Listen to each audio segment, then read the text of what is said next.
Let's be honest. Are you still waiting for July to start studying?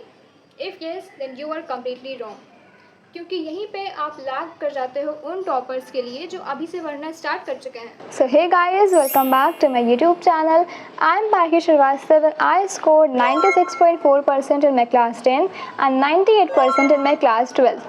Here I'm going to tell you how you can utilize this June month so that you can score a very good percentage in your board examination. Number 1 is the 2-hour rule. Now what you have to do is कि आप अपना कोई भी core subject choose कर लो, चाहे वो mathematics हो या फिर वो फिजिक्स केमिस्ट्री हो या फिर वो इकोनॉमिक्स हो, कोई भी सब्जेक्ट हो. आपको सिर्फ ये करना है कि आप उसके स्टार्टिंग के 2 चैप्टर्स जो हैं आप उसको कंप्लीट कर लो. एंड यहाँ पे हम रियलिस्टिक प्लान की बात कर रहे हैं. ऑफकोर्स मैं ये तो बिल्कुल नहीं बोलूँगी कि आप पूरी बुक खत्म करके बैठो, क्योंकि हमारे पास पूरा साल है, हम आराम से कंप्लीट कर सकते हैं. यहाँ पे हमें ज़रूरत नहीं है पूरा बुक खत्म करने की. बट यहाँ पे अगर हम 2 चैप्टर अपने स्टार्टिंग के अच्छे से ख़त्म कर लेते हैं तो उससे क्या होगा कि आपका वो जो मोमेंटम है वो मेंटेन रहेगा. राइट, आप अच्छे से पढ़ाई कर पाओगे. वही जो दूसरे बच्चे होंगे जब स्कूल ओपन होगा तो उनको प्रॉब्लम इसलिए होगी क्योंकि अब तक तो वो रिलैक्स मोड में थे, समर वेकेशन वाले. फिर जब उनको पढ़ाई वाले मोड में आना होगा तो उनको एक ट्रांजिशन लेना होगा. एंड ये जो ट्रांजिशन का टाइम वो वेस्ट करेंगे, ये आपका ना हो, इसलिए आप अपनी समर वेकेशन में भी अच्छे से पढ़ाई करते रहो. इसके अलावा एक और फ़ायदा ये है कि जब आप ऑलरेडी अपने 2 चैप्टर्स पढ़े हुए होंगे तो क्लास में आपको पढ़ने में ज़्यादा प्रॉब्लम नहीं होगी कि आपको पहले से पढ़ा है, आपको बस वहाँ पे रिवाइज करना होगा. Right. Number 2 is stop wasting your time on any reference book right now. Let me tell you this, अगर आपको कोई भी बोल रहा है कि आप अभी से रेफरेंस बुक पढ़ना स्टार्ट करो, then you are going to waste your time. Because अभी आपके बेसिक्स ही क्लियर नहीं है. आप रेफरेंस बुक से पढ़ के करोगे क्या? क्योंकि अगर आप 12th में हो तो आप ये चीज़ जानते होगे कि CUET में NCERT आती है. ठीक है, आपके बोर्ड्स में भी कई बार, चाहे आप 10th में हो चाहे आप 12th में हो, कई बार MCQs वगैरह में डायरेक्ट NCERT लाइन उठ करके आ जाती है.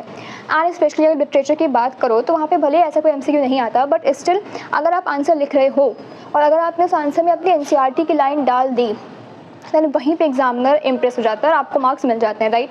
सो इन सब बातों से हमें ये तो समझ में अच्छे से आ जाना चाहिए कि NCERT is very important. NCERT का कोई सब्सिट्यूट नहीं है.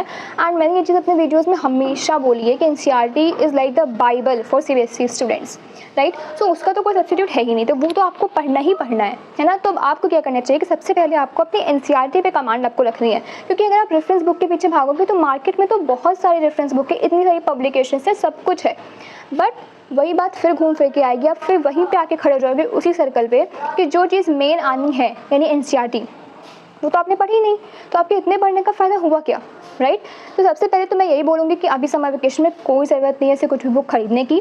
आप तभी अपना जो रेफरेंस बुक है आप तभी मतलब उसको खरीदो, उसको परचेज़ करो, कोई भी ऐसा बैच तभी लो जब आपको लगे कि आपने ऑलरेडी अच्छे से अपने NCERT पे कमांड कर लिया है, आपने अच्छे से पढ़ लिया है.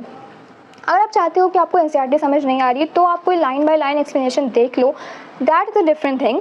बट NCERT के अलावा अभी कुछ भी पढ़ने की ज़रूरत नहीं है. Number 3 is create your web and short notes right now.